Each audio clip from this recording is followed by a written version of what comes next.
Olá pessoal, espero que vocês estejam bem, desejo uma boa semana a todos. Eu já coloquei no grupo o que seria a correção da nossa atividade da semana passada, para que a gente não demore muito, né, nessa parte da correção. Não vou me ater aqui à correção detalhadamente, mas alguns pontos eu achei, através das atividades vistas e das dúvidas, eu achei que merece eu dar algum destaque. São principalmente as três questões relacionadas ao próprio roteiro. Um deles é acerca da paz armada. A paz armada, pessoal, como a gente viu na aula passada, foi um período de mais ou menos 45, 50 anos, onde a Europa ela passou por um período de paz. Ela não houve guerra. A última guerra que tinha havido na Europa antes da Primeira Guerra Mundial foi a guerra entre a França e o Império Alemão, em 1871. Né? Então já havia um período aí de 45 anos, 40 e poucos anos, sem guerra na Europa. Onde é que os países europeus se defrontavam em algum conflito? Na África, na Ásia, através das colônias, ou seja, daqueles territórios que eles queriam obter, ou tinha uma parte da população, né, que era financiada por eles. Eles davam armas, soldados, treinamentos, para que essas pessoas expulsassem outros grupos que estavam presentes lá, né, outros grupos que representavam esses países europeus. Por exemplo, dos territórios comandados pela Inglaterra, a Inglaterra dava homens, armas, dinheiro, treinamento, para que aquele país, por exemplo, o Marrocos, que era uma colônia britânica, expulsasse do Marrocos empresas, soldados que pertenciam ao Império Alemão, um concorrente. Então os conflitos entre esses países se davam dessa forma, né? Utilizando outros grupos, outras populações em outras partes do planeta. Mas dentro da Europa, né, não havia guerra já, antes da Primeira Guerra, já não havia guerra há mais de 40 anos. Mas, como eu já disse, como eles estavam sempre em disputa por territórios na África, na Ásia, apoiando essas populações, a parte da população que fazia, né, fazia parte do seu grupo, eles, como estavam nesse constante conflito, à medida que eles iam se desenvolvendo industrialmente, eles iam produzindo cada vez mais armas, né? Inicialmente para apoiar esses grupos e depois vislumbrando, tendo medo, inclusive, de uma guerra entre eles mesmos. Então começaram a se armar cada vez mais e a desenvolver cada vez mais armas. Então esse período entre 1880 até 1914 foi um período de paz, mas que foi produzido muitas armas, né? Cresceu em muito a produção bélica de armamentos na Europa. Então é por isso que é chamado de um período de paz armada. Outro ponto que eu vi que faltou uma melhor compreensão da nossa parte foi acerca do revanchismo francês, o sentimento de vingança da França. Como eu falei, antes da Primeira Guerra Mundial, a última guerra que havia tido na Europa foi justamente entre a França e a Alemanha, né? E aí a Alemanha saiu vencedora. E aí tomou da França dois territórios, Alsácia e Lorena, que eram riquíssimos em minério de ferro, né? Então o sentimento da França era de vingança, né? E foi esse sentimento que deu origem ao revanchismo francês. E ao sentimento de nacionalismo na França tinha a ver com essa vingança, né? E a outra coisa é o pan-eslavismo e suas relações com o Império Russo.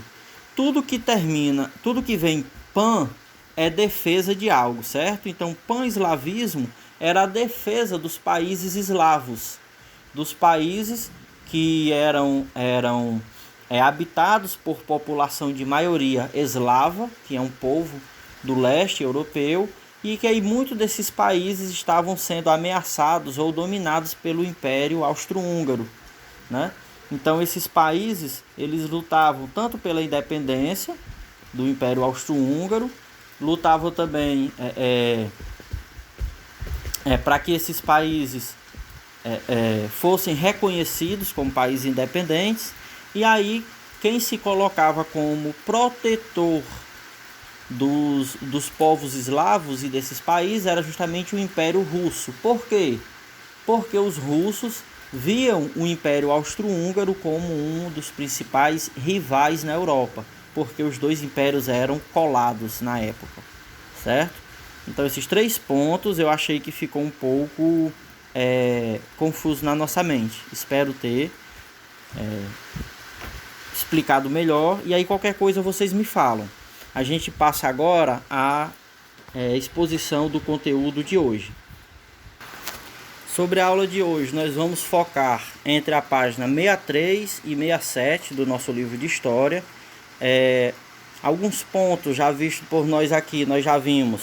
Primeira coisa, a Primeira Guerra Mundial foi, a gente viu que foi o primeiro conflito que envolveu a humanidade em escala continental. Mais de 60 países participaram da Primeira Guerra Mundial, né? Ela se deu em torno de 3 continentes: Europa, África e Ásia.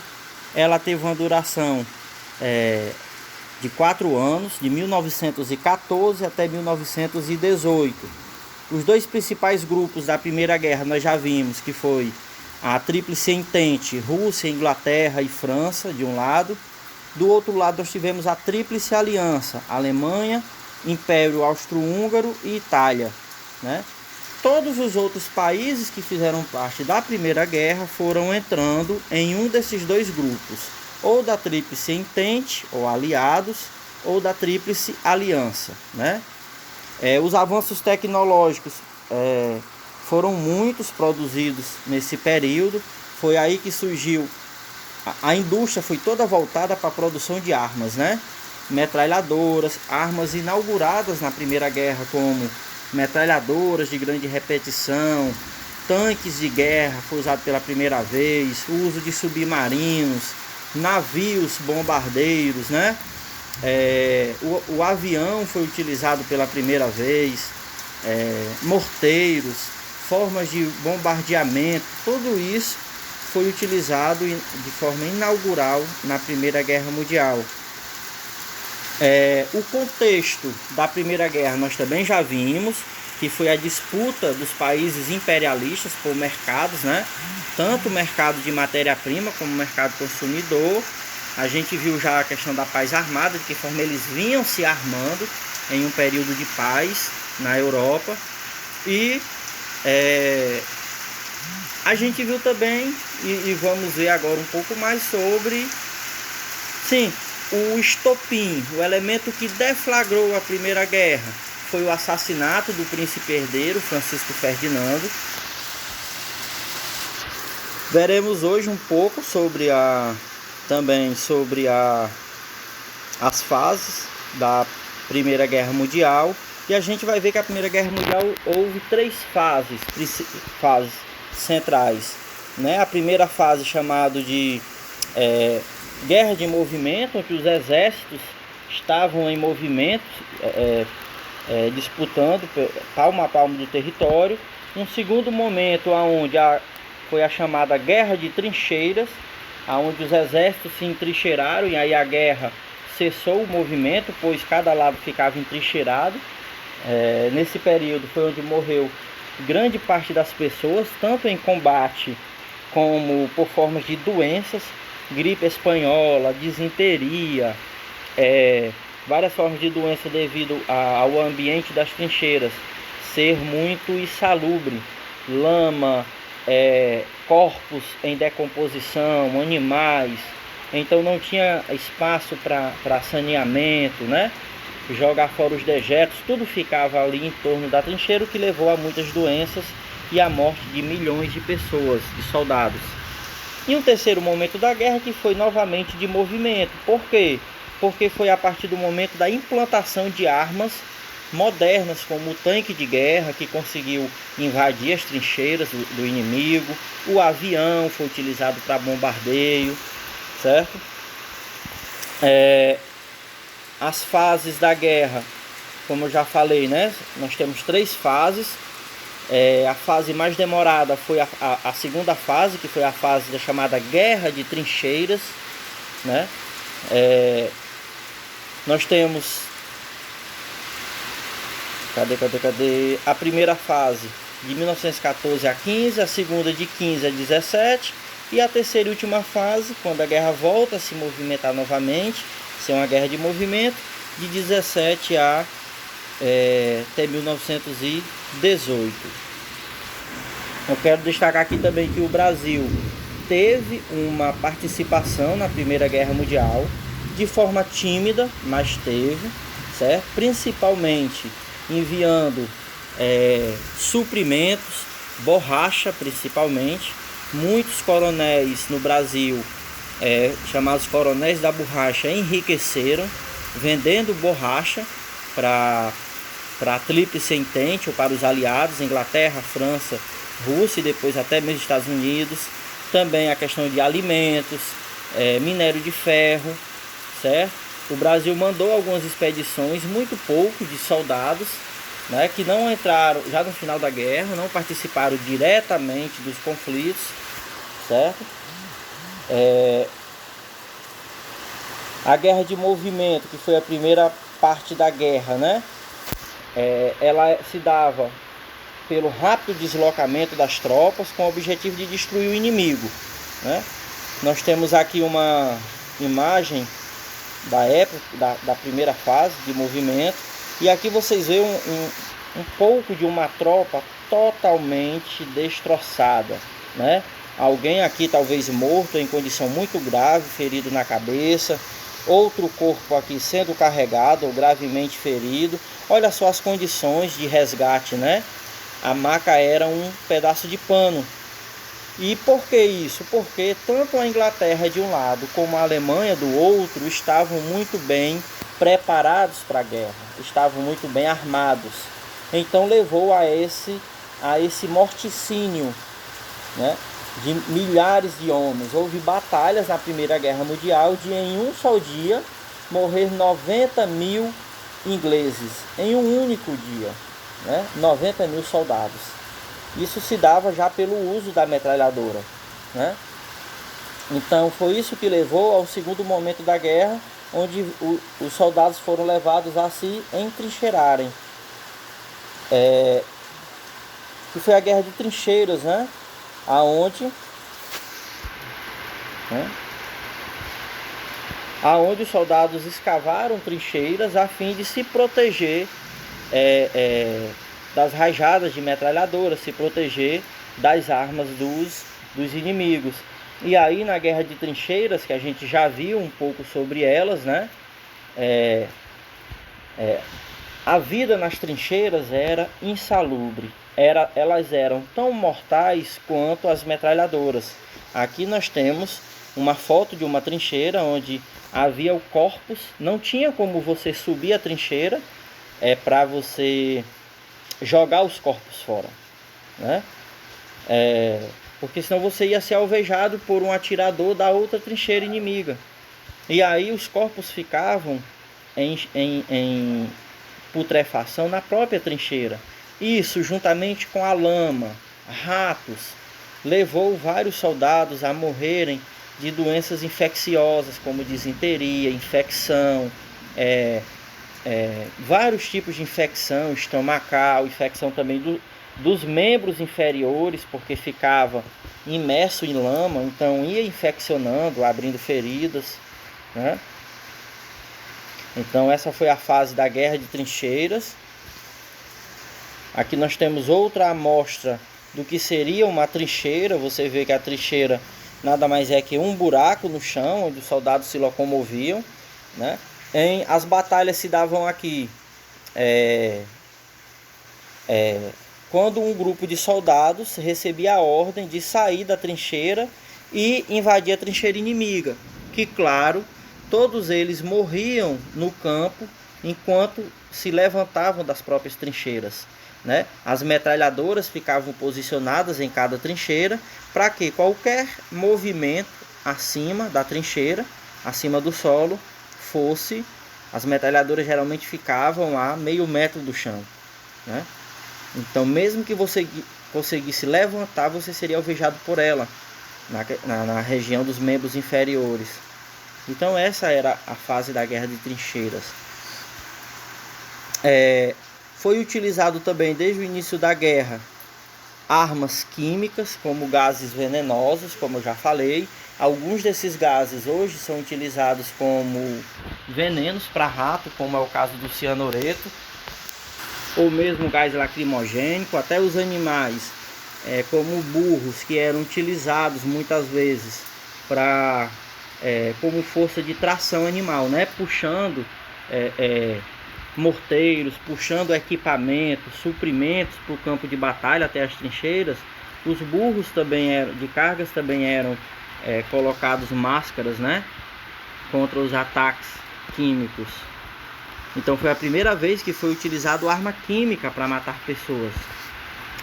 Aqui nós temos alguns exemplos de máscaras utilizados por soldados ingleses, canadenses, né?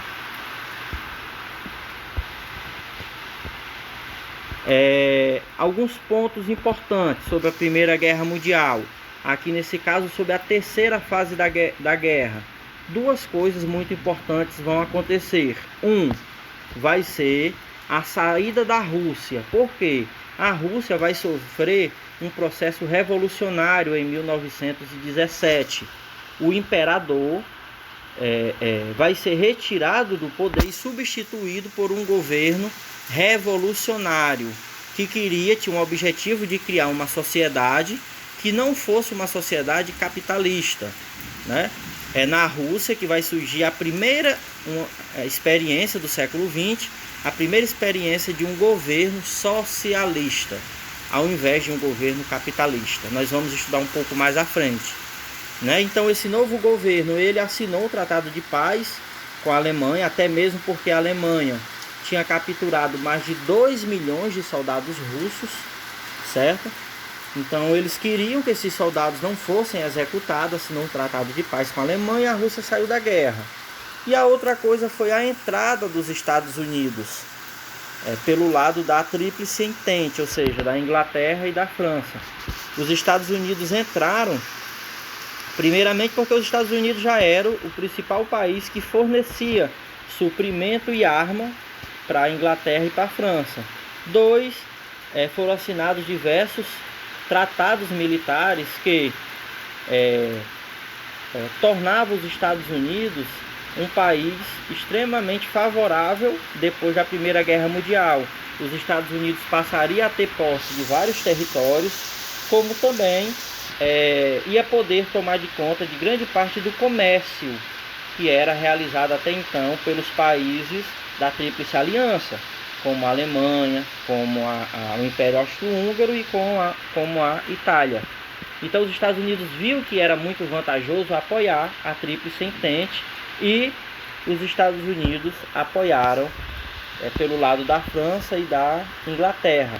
Esses dois acontecimentos, tanto a Revolução Russa como a entrada dos Estados Unidos, vai acontecer na última fase da guerra, na terceira, que vai de 1917 até 1918, certo?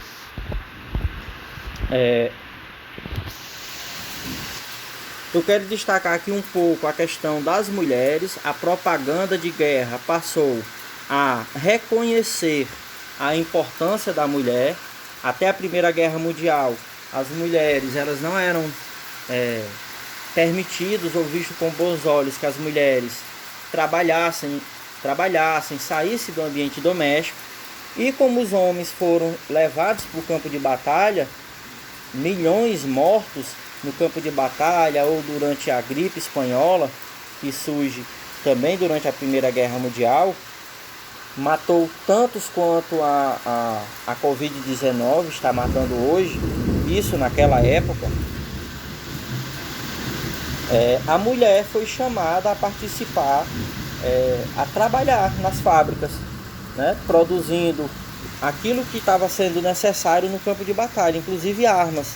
As mulheres também foram chamadas aos campos de batalha, como enfermeiras, a participar, né, dos hospitais de campanha. Então, a partir daí, a mulher passou a ter uma maior participação na sociedade, tanto nas fábricas, no trabalho, uma participação social, quanto a partir da participação no campo de batalha como enfermeira, né? Aqui um soldado feminino, uma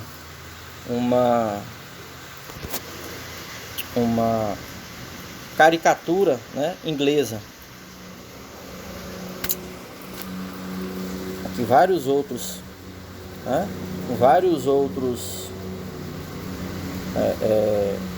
cartazes de propaganda da época, né? Aqui a Cruz Vermelha, aqui um cartaz já americano chamando as mulheres a participarem da Cruz Vermelha, que eram os hospitais médicos de campanha durante a guerra. E aqui eu queria destacar um pouco acerca da participação do Brasil na Primeira Guerra Mundial. Foi uma participação tímida, como eu já falei, né? Principalmente como país auxiliar, ou seja, país que fornecia matéria-prima para a guerra, borracha, ferro, alimento, né? E um ponto-chave que foi levado à participação do Brasil na guerra, aqui você vê essa matéria do jornal, né? Do Rio de Janeiro, na época, Brasil na Grande Guerra, de 26 de outubro de 1917. O que vai levar foi o fato de alguns navios brasileiros que forneciam suprimentos para os Estados Unidos, principalmente, terem sido bombardeados na costa brasileira, afundados. Após esse episódio desses navios serem afundados, inclusive alguns navios de passageiros na região do Amazonas, na região do Pará, até mesmo do Sudeste, Rio de Janeiro, alguns navios foram bombardeados. A população começou, uma parte da população, a cobrar do presidente, que era Venceslau Braz na época, que o Brasil tomasse partido na guerra por parte da Tríplice Entente. E é aí que o Brasil vai entrar na Primeira Guerra Mundial, né? O Brasil enviou alguns destacamentos, como pilotos de avião, por exemplo, alguns destacamentos também do Exército Brasileiro, e para a batalha, não participou diretamente dos conflitos centrais, porque o Brasil já entrou na última fase, mas participou auxiliando, e também como país que fornecia matéria-prima, como eu já falei, borrachas para casco de navios, submarinos, minério de ferro para a produção de armas, petróleo também, certo? Essa foi a participação do Brasil na Primeira Guerra Mundial. Vale destacar, pessoal, que aqui a Primeira Grande Guerra Mundial, ela é a maior guerra até então da história da humanidade. Ela envolveu 3 continentes, mas ela realmente não envolveu o mundo inteiro. Foi a maior até então, mas não envolveu o mundo inteiro, como eu já falei. O continente americano, ele não foi afetado pela guerra. E parte de continentes, né? A parte da África, que fica abaixo do deserto do Saara, também não. Uma certa parte da Ásia, que fica o extremo oriente, também não, né? As batalhas e os países que participaram da Primeira Guerra ficou restrito a uma parte da Europa, ao norte da África e ao Oriente Médio, que era onde tinha a principal disputa por territórios de matéria-prima e países consumidores, né? Mais de 60 países participaram, mas realmente não o mundo inteiro, né? Mas foi a maior guerra até então travada né? Com maior participação de países e povos. Sequências, né? O que veio após a Primeira Guerra Mundial? A Itália vai sair da guerra em 1917. Os países vão sendo um a um derrotados. Japão vai ser derrotado, que entrou posteriormente do lado da Alemanha. o Império Otomano também, que entrou do lado da Alemanha, o Império Austro-Húngaro e a Alemanha. Após a Primeira Guerra, foi assinado o Tratado de Versalhes, né? Que foi o tratado que estabeleceu as regras para o fim da guerra. Ele foi assinado em Versalhes, na França, e o tratado foi assinado em Versalhes, que é o palácio, símbolo da monarquia na época do absolutismo na França, que é o Palácio de Versalhes, um dos maiores palácios da Europa e do mundo. Por isso, Tratado de Versalhes, né, na cidade de Paris. Aqui nós temos uma foto, uma imagem da época com os representantes de todos os países membros do tratado, e muitos representantes de todos os países que participaram da guerra, certo? O Tratado de Versalhes, assinado por todos eles, é muito importante. Por quê? Porque o que vem a se seguir vai ter uma relação direta com o Tratado de Versalhes. Foi nesse tratado, como qualquer outro tratado, quem decide as regras é quem vence. E no Tratado de Versalhes, os países vencedores decidiram que a Alemanha seria considerada a culpada pela Primeira Guerra Mundial. Então a Alemanha foi obrigada a pagar milhões de rublos e dólares na forma de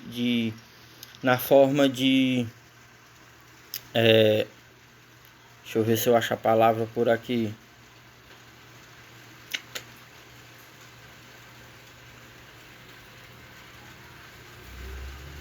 Na forma de indenização aos países vencedores. Então a Alemanha teve que arcar, bem dizer, só com os prejuízos da Primeira Guerra. Ela teve que pagar milhões na forma de indenização. Ela perdeu os territórios que tinha tomado da França, lembram do revanchismo francês? Os territórios da Alsácia e Lorena, perdeu também novamente para a França. E a Alemanha perdeu os territórios que tinha na África, que tinha na Ásia, né? Os territórios que eram dominados por ela foram apropriados pela Inglaterra, França e Estados Unidos. E a Alemanha teve o seu exército reduzido, destruído. Foi impedido que a Alemanha tivesse mais do que 100 mil homens nas forças armadas, não podia fabricar armas e nem desenvolver mais a sua força aérea, né? Então a Alemanha foi, vamos dizer assim, culpabilizada pela Primeira Guerra Mundial, pelos países vencedores, e ela pagou um pesado preço. Tanto é que depois da Primeira Guerra, e com o Tratado de Versalhes tratando a Alemanha assim, ela entrou numa crise econômica, de miséria, pobreza enorme, né? O Império Austro-Húngaro, ele foi desintegrado, tanto é que hoje você não vê mais falar em Império Austro-Húngaro. Hoje são países, você tem o país da Hungria e o país da Áustria. E todos os outros países que faziam parte do Império ganharam independência. Lembram dos países eslavos, do pan-eslavismo? A Tchecoslováquia, Áustria, Hungria, não só, mas também Sérvia, Montenegro, Bósnia e Herzegovina, né?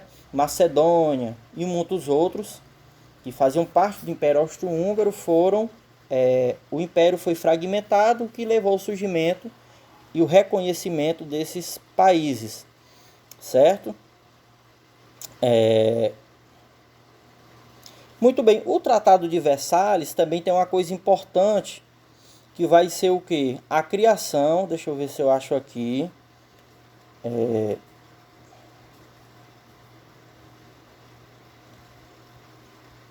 vai ser a criação da Liga das Nações, ou seja, para evitar que outro conflito em escalas mundiais ocorressem, foi criado a Liga das Nações, uma organização com a participação na época, né, seria quase todos os países do mundo. A Liga das Nações ela foi criada ainda dentro do Tratado de Versalhes, né, que era um acordo de paz e uma tentativa de nunca mais deixar acontecer na história da humanidade uma guerra parecida com a Primeira Guerra Mundial, porque a Primeira Guerra Mundial foi realmente muito traumática, né?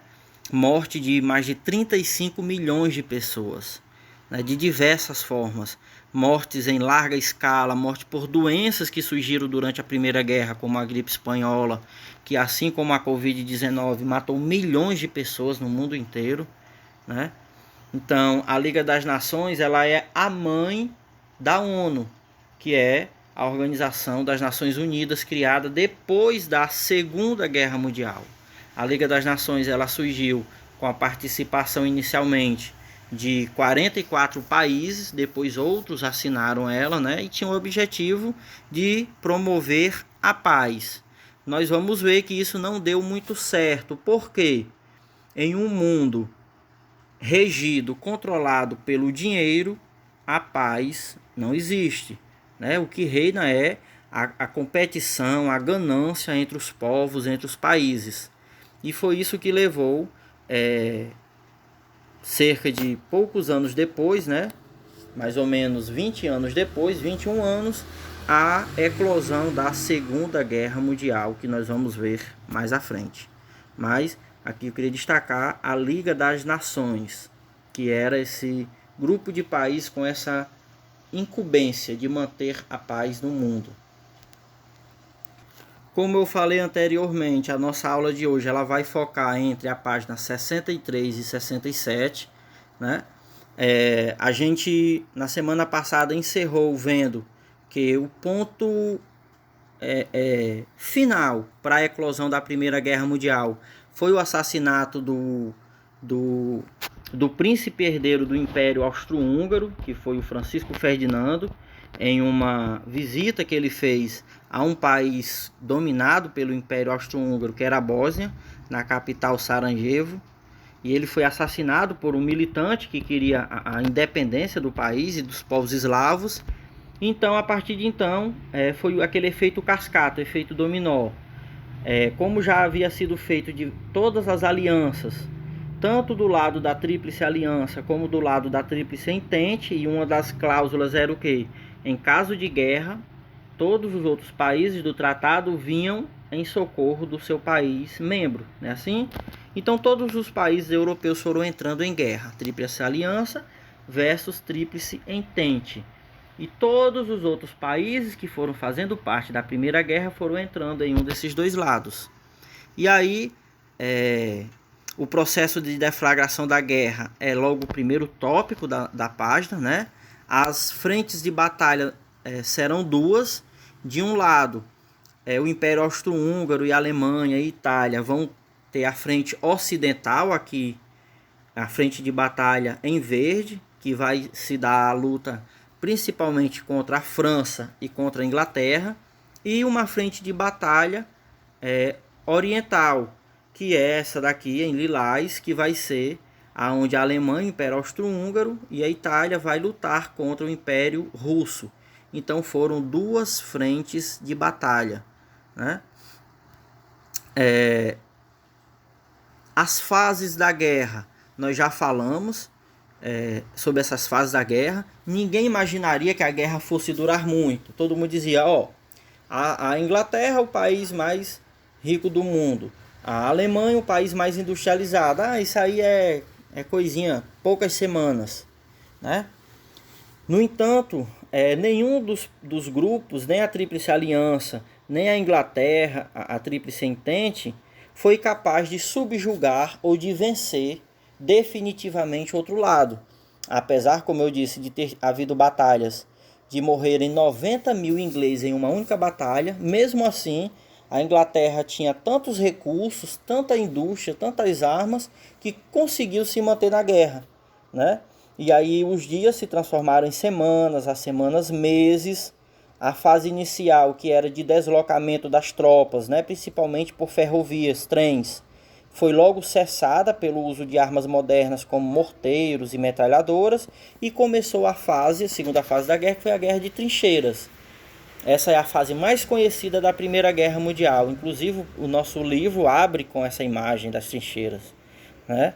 Foi a fase que mais morreu soldados, né? Pelos motivos que nós já falamos. E a terceira fase da guerra, que foi de 17 a 18, nós temos a Revolução Russa, que foi a saída da Rússia, por ter passado por esse processo revolucionário lá, assinou o Armistício de Paz contra a Alemanha,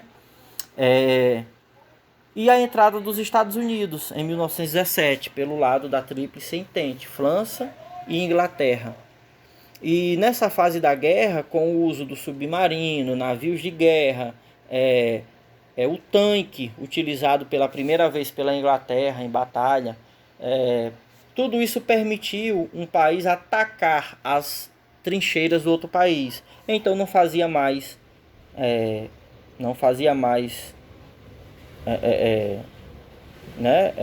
lógica construir trincheiras, ficar entrincheirado, já que o outro país poderia atacar elas. E aí começou a guerra, a terceira fase da guerra, que foi de movimento novamente, né? Os combates nas trincheiras, eles são melhores, destacados nas páginas 64 e 65.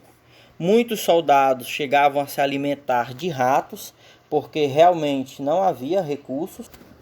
Uma imagem que eu acho muito marcante desse período é os ratos sendo utilizados como fonte de alimento, porque realmente essas trincheiras, muitas delas ficavam sem suprimentos, então a população de soldados, para se alimentar, utilizava, comia, né, os ratos. Então muitas doenças foram responsáveis pela morte dos soldados. Aqui nós temos outro exemplo, né? Outra foto da época das trincheiras, certo? E muitos soldados, além de morrer na trincheira, você vê até um pouco de felicidade, né? Nesse soldado aqui da direita, em todos eles, aliás, por ter alimentação nesse dia, né? Muitos soldados morriam na chamada terra de ninguém. O que era a terra de ninguém? Era a terra que ficava entre uma trincheira e outra. Então era dado a ordem de batalha. Olha só a falta de lógica.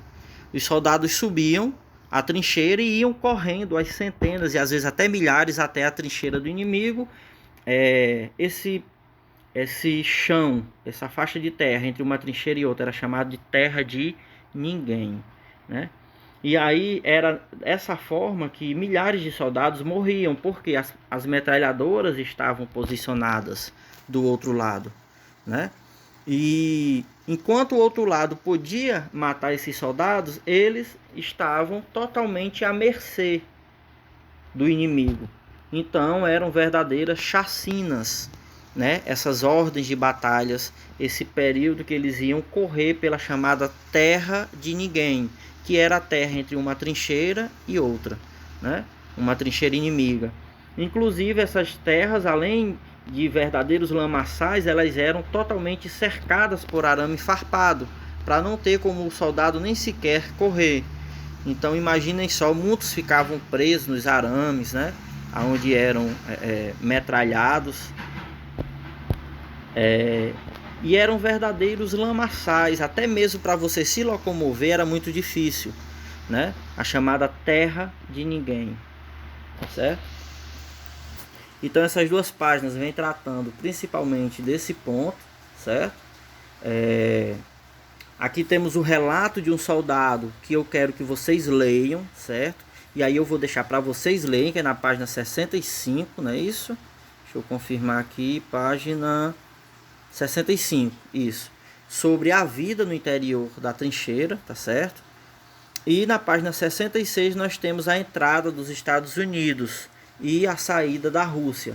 A entrada dos Estados Unidos vai ser por conveniência. Claro, alguns navios americanos vão ser bombardeados porque levavam matéria-prima, recursos para a Inglaterra. E aí alguns submarinos da Alemanha vão bombardear esses navios americanos. Mas vai se dar também por conveniência, porque os Estados Unidos viu que ao fim da guerra ele poderia se apropriar de territórios que eram da Alemanha, por exemplo, que eram da Itália, e ele poderia ter um espaço para ser um produtor, né, fornecedor de matéria-prima e também de países que pudessem consumir suas mercadorias. Ele viu também que após a guerra ele poderia emprestar dinheiro para os países da Europa se reconstruírem, o que ia fazer com que os americanos ganhassem muito dinheiro com os juros desses empréstimos.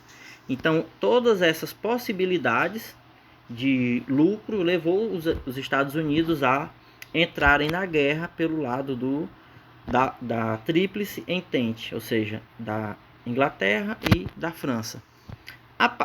A participação do Brasil, ela foi tímida, como eu já falei. Alguns navios brasileiros foram bombardeados, porque o Brasil estava fornecendo matéria-prima e suprimento para os Estados Unidos. E aí navios mesmo de passageiros foram bombardeados no país, alguns. E o Brasil entrou, né? O presidente do Brasil na época era Venceslau Braz. O Brasil entrou na Primeira Guerra por parte dos aliados ou da Tríplice Entente, né? Mandou alguns pilotos, alguns soldados, mas o forte da participação brasileira foi na produção de insumos que eram necessários para a guerra: minério de ferro, alimento, borracha, certo? Aqui temos até um cartaz da época, né? Brasil, Estados Unidos. E na página 67 nós temos o fim da Primeira Guerra Mundial, que a gente já viu que como fim a gente está falando aqui da assinatura do Tratado de Versalhes, aonde estabeleceu a Alemanha como a principal culpada da Primeira Guerra Mundial. Olha só, somente a Alemanha como principal culpada. A Alemanha teve que pôr fim ao seu exército, só podia haver a partir de então 100 mil homens, não ter mais produção de armas nem aeronáutica. A Alemanha caiu em extrema pobreza e miséria, grande parte da população alemã. Os impérios, como o da Alemanha, como o Império Austro-Húngaro, o Império Turco-Otomano, foram destruídos e surgiu uma nova Europa. Vários países surgiram depois da Primeira Guerra Mundial, porque eram países que faziam parte desses impérios, não eram independentes. Olha só, o Império Austro-Húngaro desapareceu, surgiu a Ucrânia, Romênia, Hungria, Áustria, Tchecoslováquia, Iugoslávia, Bulgária, Albânia. Todos esses países faziam parte do Império Austro-Húngaro, agora não mais, né? Estônia, Letônia, Lituânia, né? O Império Turco-Otomano também foi fragmentado, chegou ao fim. Surgiu outros países como a Turquia, Grécia, Geórgia, Azerbaijão, Armênia, certo? Houve uma redefinição da geopolítica mundial, né, com o fim desses impérios, do Império Alemão, do Império Austro-Húngaro e do Império Turco-Otomano. E o esforço diplomático, como eu já falei, além do Tratado de Versalhes, que foi o tratado estabelecido sob as regras dos vencedores, teve também o surgimento, a criação da Liga das Nações, né? Essa organização, que inicialmente tinha cerca de 44 membros, países, tinha por objetivo não deixar que outro conflito em escalas mundiais, como a Primeira Guerra, ocorresse novamente. E é claro que não deu certo, porque 21 anos depois teremos a Segunda Guerra Mundial, certo? Então aqui nós terminamos na página 67 e vamos passar agora ao livro, a gente fazer a leitura do nosso roteiro e a resolução da atividade.